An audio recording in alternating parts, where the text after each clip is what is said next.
Can we grow spirulina algae at home or in our community? Many people have asked this over the past 30 years. In indoor aquariums, algae can grow year-round. Here's a demonstration of home and backyard growing systems. These are perfect for your porch or your sunny deck. You can scale up as many as you want. Little bubblers circulate the algae. Here's a perfect system for the backyard. A 4x8 box, 3 square meters, with a greenhouse cover that's retractable. And look at this beautiful culture. It's ready to harvest. You can scoop out the pond water or pump it with a little aquarium pump. And we're just going to pour the pond water right through the screen. Let gravity do the work. And the pond water recycles back to the pond with all the nutrients. You can see how the paste is becoming pretty thick as the water runs out. Now we're going to unclip the screen and squeeze out the rest of the water. Very gently.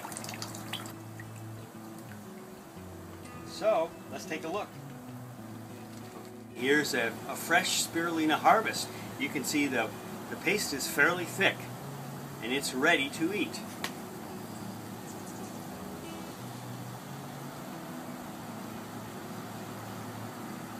You know, it has almost no flavor. It's really sweet, delicious. It's kind of like eating fresh tofu. So let's freeze some for later. These are heart-shaped, nice little ice cubes for putting in drinks. And we're just filling up the hearts. So here we have the fresh spirulina in heart-shaped cubes, ready to go into the freezer. Just melt a frozen spirulina cube in fruit juice for a fresh green drink.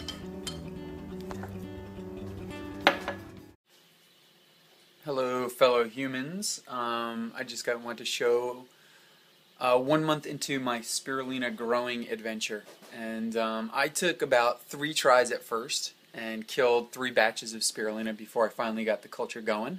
And mainly how I got it going was I got this Dr. Aaron Baum's book, How to Grow Spirulina, and I got his kit, which made it super easy. And I'm doing this in Northern California in Santa Rosa in colder weather. It's now almost May. It's April 26th right now. And so I did it indoors. And I'll give you the basic setup of what I did. This is 1 month later after doing it. I started probably beginning of April. And so we're almost a month into it. So basically I have a 25-gallon tank. I have a heater in the tank and a bubbler. And that's pretty much it as far as mechanics, and I have it in a south-facing window. By using the book, I also ordered their nutrient mix, which was super easy. Mixed it into the water.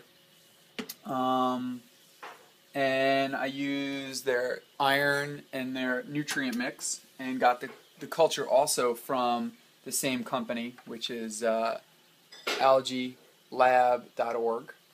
And finally got it going. Once it got going, it really started growing really rapidly. It was like very clear at first. Now it's like you almost can't even see the heater that's inside of here. And there's ways to test when it's done, but basically when the culture is super dense in there.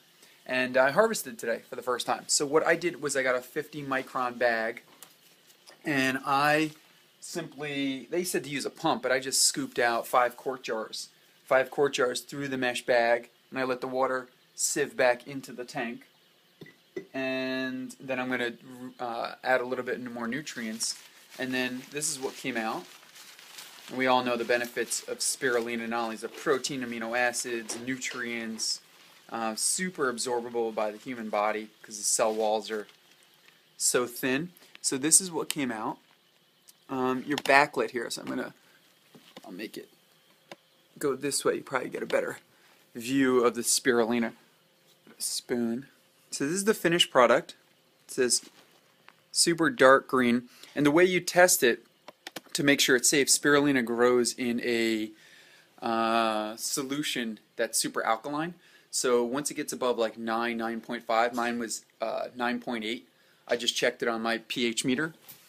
So I use the pH meter, make sure it's 9.8, and that's pretty much your safety check because no other bacteria and fungals can really live in such a high alkalinity, except for spirulina.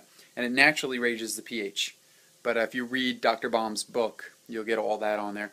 And this is the final product. I got, I don't know how to weigh it, but a bunch off that 5 jar. It's super thick. And I had even my girlfriend taste it. It's like, looks like green paste. You can obviously mix it into a smoothie, but it's like no other spirulina I had. It's like creamy, and kind of yummy. I feel good. Feels good.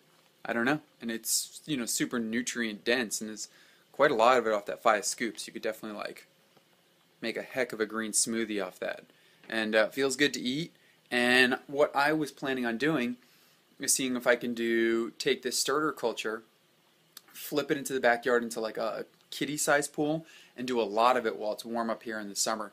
And yeah, I'll videotape that, see if I can get that experiment up there for you. But this is spirulina culture growing in my home, and grow spirulina. It's pretty cool. Grow our own superfoods. And that's it for now. I'll check in with another video when I get the outdoor production going. And in the meantime, I'm telling you, this stuff is like yummy. In the meantime, I'm going to be doing some work on spirulina and check back in. I'll have that spirulina next video in about 2 months when I start the, or about a month when I do the outdoor culture. We'll see how that goes. Spirulina on. Later.